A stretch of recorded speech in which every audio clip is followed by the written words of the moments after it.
দশম শ্রেণীর প্রিয় শিক্ষার্থীরা, উচ্চতর গণিত ক্লাসে তোমাদেরকে স্বাগত জানাচ্ছি। আমরা আজকে উচ্চতর গণিত ক্লাসে সকল বোর্ড 2018 এর অবজেক্টিভস প্রশ্নটি সলভ করার চেষ্টা করব। তোমরা তোমাদের সংশ্লিষ্ট সাপ্লিমেন্ট বই অথবা গাইড অথবা টেস্ট পেপার যার যেটা আছে সেখানে 2018 সকল বোর্ডের প্রশ্নটি আছে, তোমরা বের করার চেষ্টা করো এবং আমি যে ব্যাখ্যাগুলো করি সেই ব্যাখ্যাগুলো মনোযোগ সহকারে দেখো। হায়ার ম্যাথের প্রতিটি নৈবিত্তিক ভিন্ন ভিন্ন, এর ব্যাখ্যা না বুঝলে, ব্যাখ্যা না পারলে উৎপাদক অবজেক্টিভস করা অনেক কঠিন। আমি প্রথমে যেগুলোর চিত্র নেই এবং তুলনামূলকভাবে কম সময় লাগবে সেগুলো করার চেষ্টা করব, কাজে আমার সলভ করার ভিতর ধারাবাহিকতা থাকবে না, তবে আমি নাম্বারগুলোকে বোর্ডে লেখার চেষ্টা করব। শুরুতেই 3x - 2y - 1 = 0। ঢাল কত? ঢাল কত? যে কোনো সরলরেখার ঢাল বের করতে গেলে আমাদেরকে ওই সরলরেখাকে y = mx + c এই আকারে প্রকাশ করতে হবে। x এর সহগ m হবে ঢাল। তাহলে আমরা যদি এখানে ওইভাবে প্রকাশ করি 3/2x - ½ 2 দ্বারা ভাগ করলে এখানে y, তাহলে y সমান mx + c। সুতরাং আমাদের ঢালের উত্তর হচ্ছে কত? 3/2। খেয়াল করো, আমরা কিন্তু সাজাই ফেলছি y সমান mx + c, এখানে c হচ্ছে -½ যখনই তোমার ঢাল চাপে তোমাকে সমীকরণ y = mx + c এখানে সাজাইতে হবে। তুমি যদি y = mx + c আকারে কোনো কোশ্চেনকে সাজাইতে পারো তাহলে x এর সহগ m হবে তোমার ঢাল। 5 নং নৈবেত্তিকটি এমন: লাল সাদা কালো, লাল সাদা কালো, রেড হোয়াইট ব্লু ব্ল্যাক, 4 5 9, 4 5 9।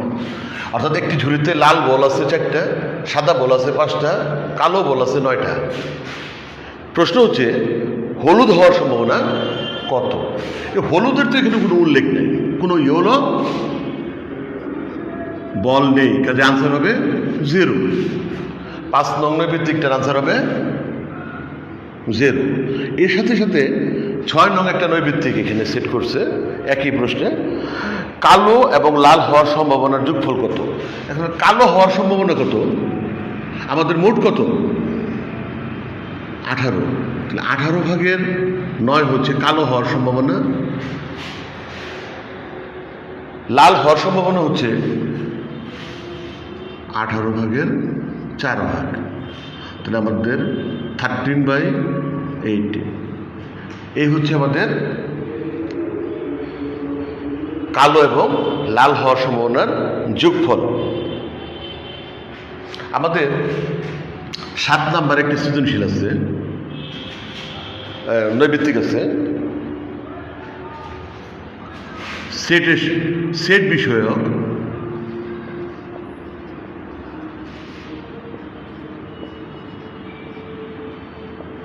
এই সেটের উপাদান হচ্ছে 1 2 3 4 5 5টি। পাওয়ার সেটের উপাদান সংখ্যা কত?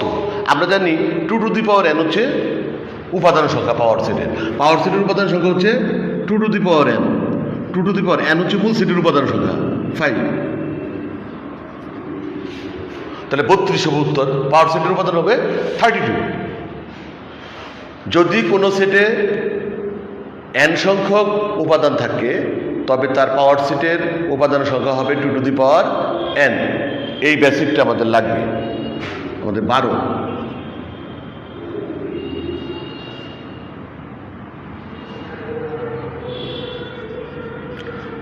নববিন্দু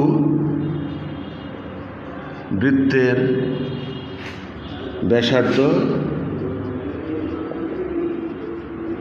পরিবৃত্তের ক্ষেত্রফল কত? নববিন্দু বৃত্তের ব্যাসার্ধ হচ্ছে 2 সেন্টিমিটার। আমরা জানি নববিন্দু বৃত্তের ব্যাসার্ধের সাথে পরিবৃত্তের ব্যাসার্ধের একটা সম্পর্ক আছে। পরিবৃত্তের ব্যাসার্ধ নববিন্দু ব্যাসার্ধের দ্বিগুণ, তাহলে পরিবৃত্তের ব্যাসার্ধ কত? 4 সেন্টিমিটার। তাহলে পরিবৃত্তের ক্ষেত্রফল কত?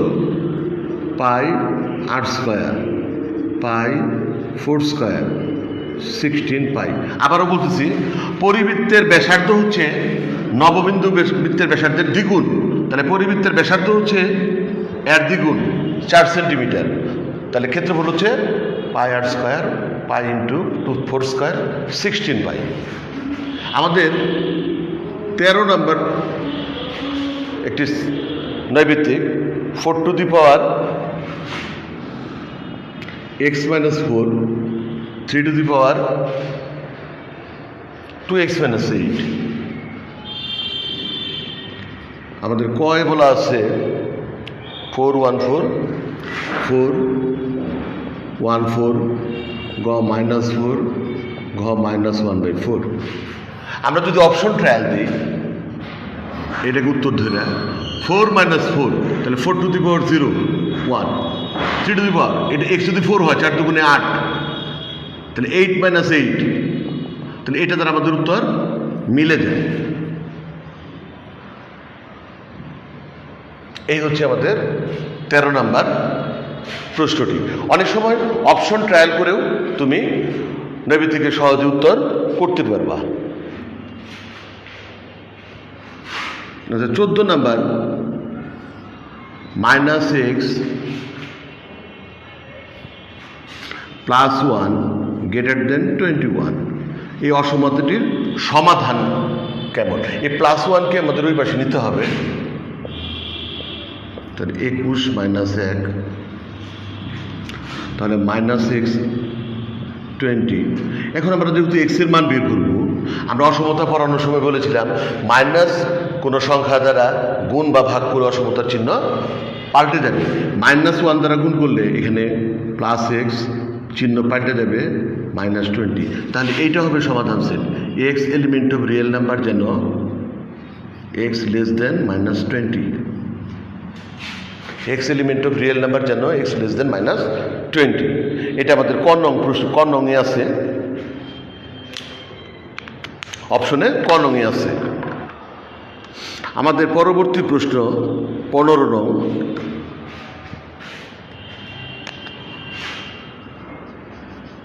ওয়ান 1/3 19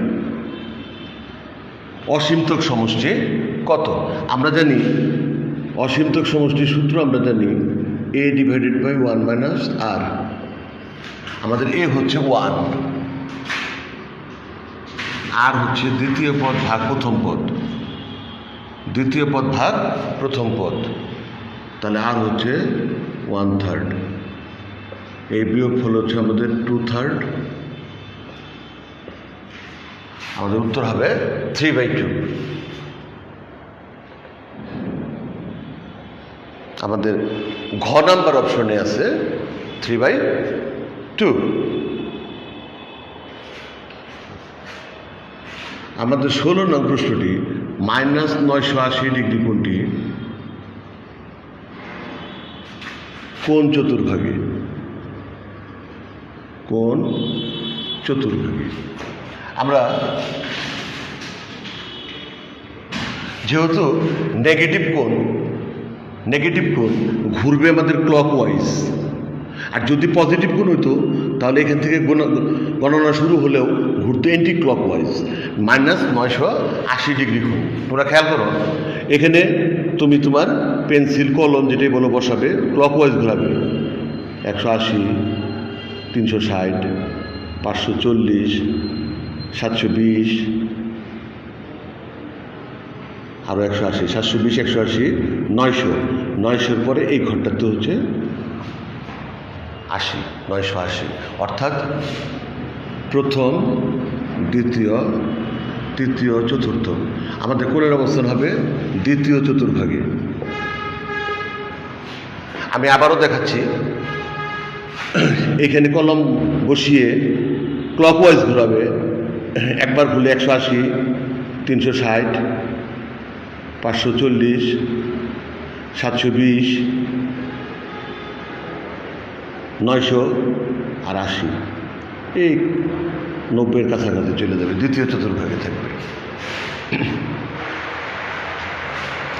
আমাদের 17 নম্বর অঙ্ক, 8টা বেজে 30 মিনিটে ঘন্টার কাঁটা এবং মিনিটের কাঁটার অন্তর্গত কোণ কত ডিগ্রি?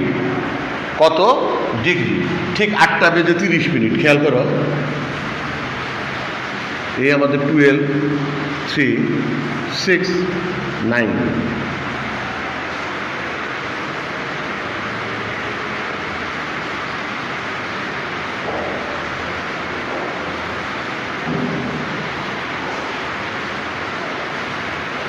এই কোনটুকু চেয়েছে? তাহলে এখানে আমাদের যখন 8টা 30 মিনিট বাজে, মিনিটের কাঁটা এখানে অবস্থান করবে, ঘন্টার কাঁটা অবস্থান করবে 8 এবং 9-এর ঠিক মাঝামাঝিতে। তাহলে আমাদের 5 ঘর, এখান থেকে 5 ঘর, 10 ঘর, আর এখানে ঠিক অর্ধেক, 12.5। অর্থাৎ ঘন্টার কাঁটা এবং মিনিটের কাঁটার মধ্যে ঘরের ব্যবধান হচ্ছে 12.5। এখানে প্রতিটা ঘন্টায় 5টি ঘর দাগান্বিত থাকে, আমরা জানি। তাহলে 5, 5, 10, আর এখানে হলো 2.5, তাহলে 12.5। প্রতিটা ঘর 6 ডিগ্রি কোণ উৎপন্ন করে কেন্দ্রে। এখানে মোট 60টি ঘর আছে টোটাল ডায়ালে। এই 60টি ঘর কেন্দ্রে 360 ডিগ্রি কোণ উৎপন্ন করেছে, কাজে প্রতিটি ঘর 5 ডিগ্রি কোণ উৎপন্ন করেছে। এটা 6 × 72 আর 3, 75 ডিগ্রি কোণ হবে। আমাদের উত্তর হবে 75 ডিগ্রি। 5 ঘর, 5 ঘর, আড়াই ঘর, ঘন্টার কাঁটা মিনিটের কাঁটার মধ্যে ঘরের ব্যবধান হচ্ছে 12.5, প্রতিটা ঘরের মধ্যে কোণের ব্যবধান হচ্ছে 6 ডিগ্রি। তাহলে 12.5কে 6 দিয়ে গুণ করলে 75। আমাদের 19 নম্বর প্রশ্ন, cos θ সমান হাফ, লিমিট হচ্ছে পায়ের চাইতে বড়, 2 পায়ের চেয়ে ছোট। অর্থাৎ এই তো পাই, আমাদের এই ঘরটিতে পদের মান হবে। তৃতীয় অথবা চতুর্থ ঘরে থিটার মান কত এটা চাইছে।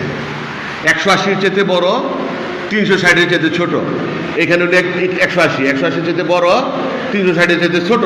যেহেতু cos এখানে পজিটিভ ভ্যালু দেওয়া আছে, আমরা জানি cos পজিটিভ এই ঘরে, পজিটিভ ঘর হচ্ছে এইটি। তাহলে কোণের থিটা কোণের অবস্থানটা আমরা এই ঘরে দেখাবো।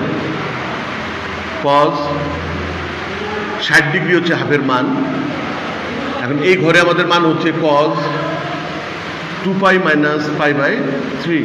খেয়াল করো, 1 পাই, 2 পাই, 2π - π/3। কোনো অ্যাঙ্গেলকে যদি আমরা এই ঘরে সেট করতে চাই, তাহলে আমাদেরকে পাই 2π থেকে সেই কোণটাকে বিয়োগ করতে হবে, 2π - π/3। আমরা যদি লসাগু করি, 3 × 6, 5π/3। সো থিটা কোণের মান হচ্ছে আমাদের 5π/3। প্রথমে তুমি দেখবা হাফের মান কত, cos 60 ডিগ্রি, π/3। এখন আমাদের 60 ডিগ্রি তো এই ঘরের মান, আমাদের তো থিটা কোণ এইখানে অবস্থান করতে হবে। কাজেই 180, 360 মানে 2π - 60 ডিগ্রি, 360 - 60 ডিগ্রি। অর্থাৎ cos 300 ডিগ্রি মানও হাফ, cos 60 ডিগ্রি মান যেমন হাফ, cos 300 ডিগ্রির মানও হাফ। আমাদের 20 নং প্রশ্ন, না 21 নং প্রশ্ন হয়, x² - 2xy + y² whole square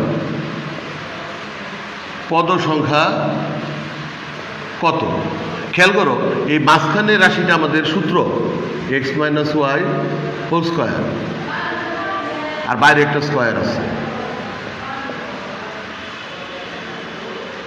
2 × 2 = 4। তাহলে পদ সংখ্যা হবে আমাদের এর চেয়ে একটা বেশি, যেহেতু 5। যদি পাওয়ার 4 হয় আমরা জানি পদ সংখ্যা হবে 5টি। পাওয়ার যদি n হয় তাহলে পদ সংখ্যা হবে n+1টি। পাওয়ার যদি 6 হয় তাহলে পদ সংখ্যা হবে 6+1 7টি।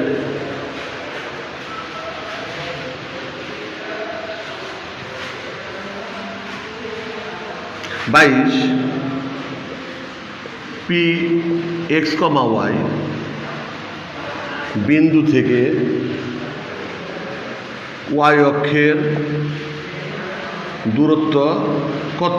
স্বাভাবিকভাবে আমরা জানি কোনো বিন্দু থেকে স্থানাঙ্ক জ্যামিতিতে কোনো বিন্দু থেকে ওয়াই অক্ষের দূরত্ব হচ্ছে সংশ্লিষ্ট বিন্দুর ভুজ, অর্থাৎ উত্তরটা হবে এক্স। যদি বলতো এক্স অক্ষের দূরত্ব কত, তাহলে এক্স অক্ষের দূরত্ব হচ্ছে ওই বিন্দুর কোটি, তাহলে হতো ওয়াই উত্তর। আমরা যদি চিত্র আঁকাই, পি একটা বিন্দু যার এক্স স্থানাঙ্ক এক্স কমা ওয়াই, এটি হচ্ছে আমাদের ওয়াই এবং ও থেকে এম পর্যন্ত এটি হচ্ছে এক্স। তাহলে ওয়াই এক্সিস থেকে দূরত্ব হচ্ছে এই বিন্দুর এইটুকু দূরত্ব এক্স। তাহলে ওয়াই অক্ষের দূরত্ব কত? আনসার হচ্ছে এক্স। তাহলে কোনো বিন্দু থেকে ওয়াই অক্ষের দূরত্ব সংশ্লিষ্ট বিন্দুর ভুজ, কোনো বিন্দু থেকে এক্স অক্ষের দূরত্ব সংশ্লিষ্ট বিন্দুর কোটি।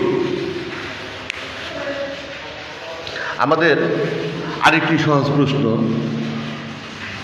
ছক্কা নিক্ষেপে মৌলিক সংখ্যা আসার সম্ভাবনা কত? একটা ছক্কা নিক্ষেপ করলে আসতে পারে 1, আসতে পারে 2, আসতে পারে 3, আসতে পারে 4, 5 বা 6, অর্থাৎ এই 6টি হচ্ছে আমাদের নমুনা বিন্দু। নমুনা বিন্দু মোট হচ্ছে 6টি। তা মৌলিক সংখ্যা হচ্ছে, এর মধ্যে মৌলিক সংখ্যা 2, 3 এবং 5। তাহলে মৌলিক সংখ্যা আসার সম্ভাবনা হচ্ছে 3/6, অর্থাৎ হাফ। আমাদের হাফ যেখানে থাকবে সেটি উচ্চর। তাহলে ছক্কা নিক্ষেপে মৌলিক সংখ্যা আসার সম্ভাবনা হচ্ছে হাফ।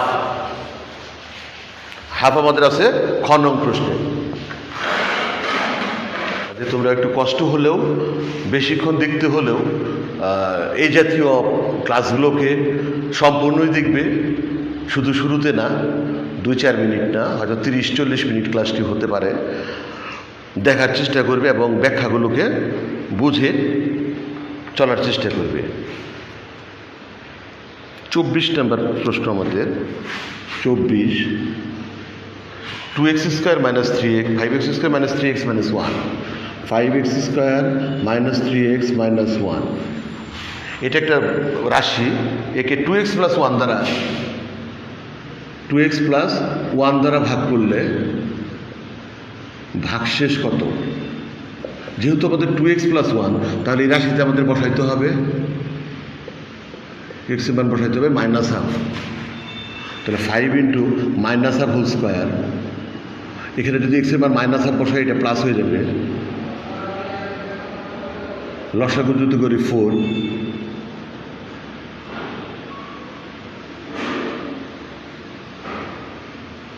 তাহলে আমাদের 7/4 বেরোচ্ছে ভাগশেষ, 7/4। হ্যাঁ, আমাদের 4 নাম্বার অপশনে আছে 7/4। আমাদের 20 নাম্বার একটা সৃজনশীল আছে, অবজেক্টিভস আছে, এ বি সি, অর্থাৎ এ এর চেয়ে বি বড়, বি এর চেয়ে আবার সি বড়, এ বি সি ধনাত্মক পরপর ধনাত্মক 3টি সংখ্যা, পরপর এ বি সি, মনে করো 5, 6, 7 এরকম পরপর 3টি ধনাত্মক অখণ্ড সংখ্যা, ভগ্নাংশ না, তখন ধনাত্মক অখণ্ড সংখ্যা। তো নিম্নের কোনটি সঠিক, এরকম বলা আছে। তাহলে আমরা এখানে বলতে পারি, যেহেতু পরপর সংখ্যা, আমরা যদি এর মানটা বের করি বি এর মাধ্যমে এখানে, তাহলে এইভাবে লিখতে পারবো, এ হচ্ছে বি এর চাইতে 1 কম আর সি হচ্ছে বি এর চাইতে 1 বেশি। এই দুইটাকে যদি আমরা গুণ করি, খেয়াল করো, বাম পাশে গুণ হচ্ছে সি এবং ডান পাশে হচ্ছে b + 1 × b - 1, b² - 1। That means b² সমান ac + 1। এইভাবে সিমিলার রাশি জানতে হবে। বিষয়টাকে আবার দেখো, এ হচ্ছে, যেহেতু বি বড়, এ হচ্ছে বি এর চাইতে 1 কম, বি মাইনাস ওয়ান, আর সি হচ্ছে যেহেতু বি এর চেয়ে বি বড়, সি হচ্ছে বি এর চেয়ে এক বেশি, তাহলে এ কেউ বি এর মাধ্যমে প্রকাশ করতে হবে, সি কেউ বি এর মাধ্যমে প্রকাশ করতে হবে, তারপরে গুণ করলেই সম্পর্কটা চলে আসবে। তাহলে এ বি সি পরপর তিনটি ধনাত্মক সংখ্যা এবং এর চেয়ে বি বড়, বি এর চেয়ে সি বড় হলে আমরা লিখতে পারি বি স্কোয়ার সমান এসি প্লাস ওয়ান। আমাদের 11 নং একটা প্রশ্ন আছে জ্যামিতির উপর। একটা সমবাহু ত্রিভুজ, তার প্রত্যেকটা মধ্যমার দৈর্ঘ্য আছে। একটি সমবাহু ত্রিভুজের প্রতিটি মধ্যমার দৈর্ঘ্য 4 সেন্টিমিটার, প্রত্যেকটা হলো 4। আমরা অ্যাপোলোনিয়াসের উপর ভিত্তি করে যে সম্পর্কটা আমরা জানি, 3 ইন্টু বাহুগুলোর বর্গের সমষ্টি সমান 4 ইন্টু মধ্যমাগুলোর বর্গের সমষ্টি। যেহেতু এটা সমবাহু ত্রিভুজ, তাহলে প্রত্যেকটা বাহু হবে এ, তাহলে 3 ইন্টু এ স্কোয়ার প্লাস এ স্কোয়ার প্লাস এ স্কোয়ার, 3a স্কোয়ার, 4 ইন্টু প্রতিটি মধ্যমাই হচ্ছে 4, তাহলে 16 16 16, তাহলে 9 স্কোয়ার সমান 4 ইন্টু 48, তাহলে এ স্কোয়ার সমান কত? এ স্কোয়ার সমান হচ্ছে 4 ইন্টু 48/9, তাহলে এ হচ্ছে আমাদের রুট ওভার করলেই হবে বাহুটাকে। 4 × 48 ভাগ 9, 4.62। আমাদের প্রতিটা বাহু হচ্ছে 4.62। বিষম বাহু ত্রিভুজের ক্ষেত্রে আমাদের এই সম্পর্কটা আমরা অ্যাপোলোনিয়াসের উপপাদ্য থেকে প্রয়োগ থেকে আমরা জানি যে বাহুগুলোর বর্গের সমষ্টির 3 গুণ মধ্যমাগুলোর বর্গের সমষ্টির 4 গুণের সমান। যেহেতু এখানে বাহুগুলো প্রত্যেকটা সমান, কাজে এ স্কোয়ারের জায়গায় স্কোয়ার, এখানেও স্কোয়ার এখানেও square, 3a square into 3 9 square, আর এখানে প্রত্যেকটি মধ্যমার মান দেওয়া আছে 4, তাহলে এটা 4 স্কোয়ার 4 স্কোয়ার 4 স্কোয়ার 16 16 16 48। এখান থেকে আমরা এ বের করে দিলাম। আমাদের 2 নম্বর কোশ্চেনটা ভেক্টরের উপর।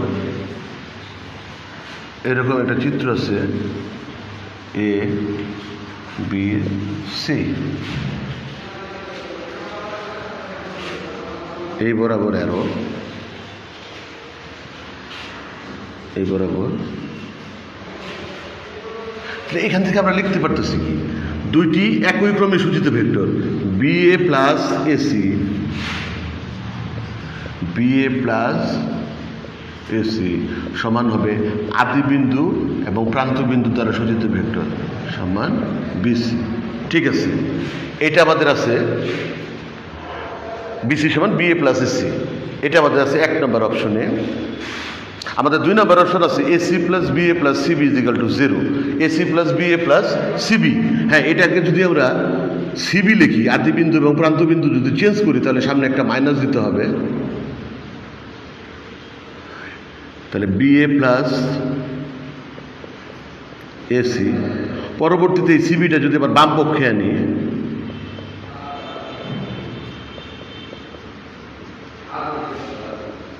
এইটা আমার সঠিক, এটাও সঠিক।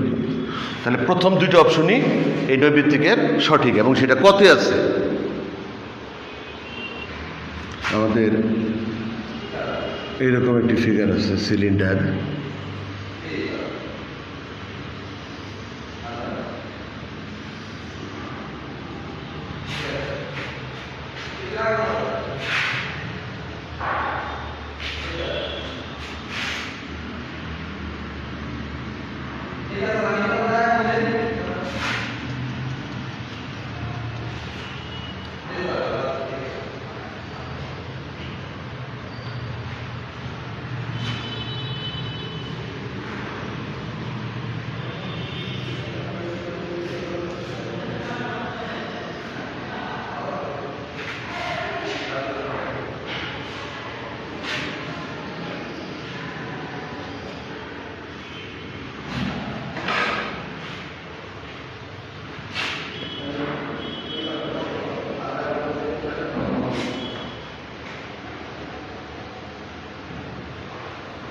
আমাদের উচ্চতাটা হচ্ছে 4, ভূমিটা হচ্ছে 3।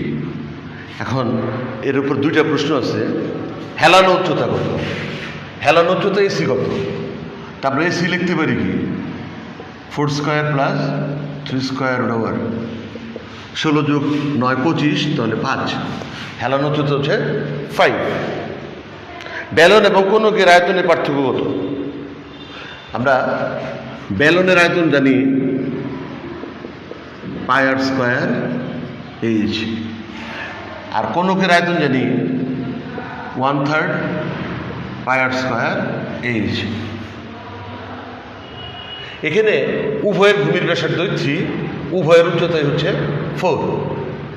তাহলে বেলন মাইনাস কোনক, তাহলে এখানে হচ্ছে 1 সহগ, এখানে হচ্ছে -1/3 সহগ।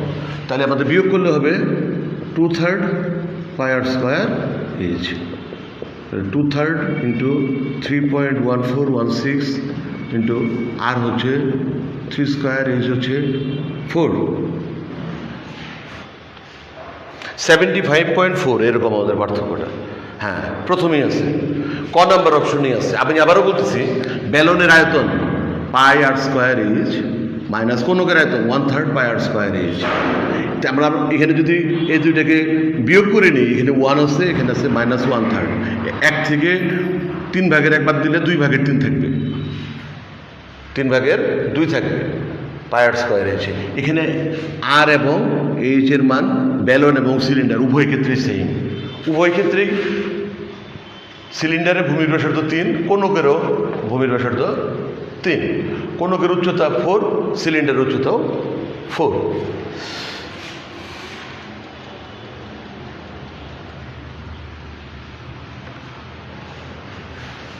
আমাদের এরকম একটি প্রশ্ন আছে,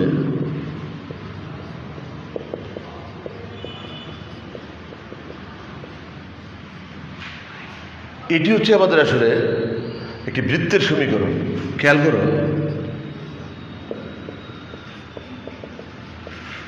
x - 0 whole square plus y - 0 whole square equal to 6 square.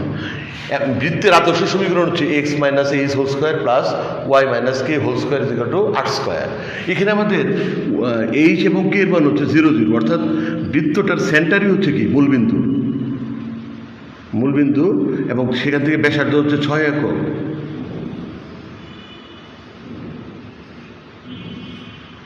তাহলে আমরা y অক্ষের সমান্তরাল সরলরেখায় দেখলে লেখের একাধিক বিন্দু অবস্থিত, কাজে এটি ফাংশন নয়। 1 নম্বর অপশন। লেখচিত্রটি একটি বৃত্ত, সঠিক। অন্যটি লেখচিত্র y অক্ষকে 6 শূন্য বিন্দুতে ছেদ করে। y অক্ষকে 6 0 বিন্দুতে, এটা ভুল, কারণ কোনো জ্যামিতিক ফর্ম y অক্ষকে ছেদ করলে তার ভুজ শূন্য হবে। এখানে আমাদের ভুজের মানই আছে কোটি শূন্য। y অক্ষকে ছেদ করে এমন কোনো বিন্দুর ভুজ মান হইতে পারে না, ভুজ হবে শূন্য, কাজে এই স্টেটমেন্ট আমাদের ভুল। তাহলে আমাদের সঠিক ছিল যে এটার এই সমীকরণের লেখচিত্র একটি বৃত্ত এবং এটি ফাংশন নয়। ফাংশন নয় কেন? কারণ আমরা যে জ্যামিতিক ফর্ম ডাকানোর পরে y অক্ষের প্যারালাল লাইন দেখব, যে y অক্ষের প্যারালাল লাইনে একাধিক বিন্দু আছে কিনা। তাহলে এই সমীকরণের থেকে যে অন্যগুলো আমরা বের করব, যে ভুজ এবং কোটিগুলো বের করবো বা ডোমেন রেঞ্জ বের করবো, সেই ডোমেনের প্রথম উপাদানগুলো কমপক্ষে 2টার একই হবে। এজন্য এটি ফাংশন নয়। যদি এইভাবে আমরা দেখতে চেষ্টা করি, অর্ধবৃত্ত y অক্ষের সমান্তরাল সরলরেখায় লেখের একাধিক বিন্দু অবস্থিত, বৃত্তের উপর একটা বিন্দু আছে, তাহলে এটা কি হবে? এটা ফাংশন হবে।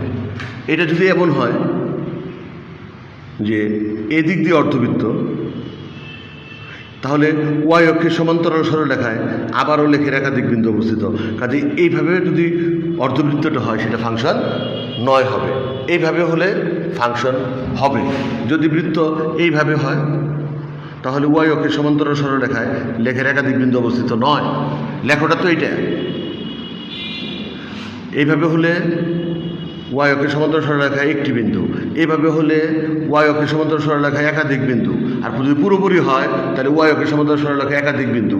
এটা ফাংশন নয়, এটা ফাংশন নয়, এটা ফাংশন, এটা ফাংশন। কাজেই প্রিয় শিক্ষার্থীরা, এতক্ষণ যাবৎ সকল বোর্ড 2018 উচ্চতর গণিতের যে অবজেক্টিভটি আমরা সমাধান করার চেষ্টা করলাম, দুই একটি অবজেক্টিভ বাদও থাকতে পারে, তোমরা বাসাতে চেষ্টা করে মিলিয়ে নিবে। আমরা পরবর্তী সময় উচ্চতর গণিত ক্লাসে আবারও অন্য কোনো বিষয় নিয়ে ডিসকাস করব এবং শেখার চেষ্টা করব। সেই পর্যন্ত সকলেই ভালো থাকো, সুস্থ থাকো, পড়াশোনার মাঝেই থাকো। ধন্যবাদ।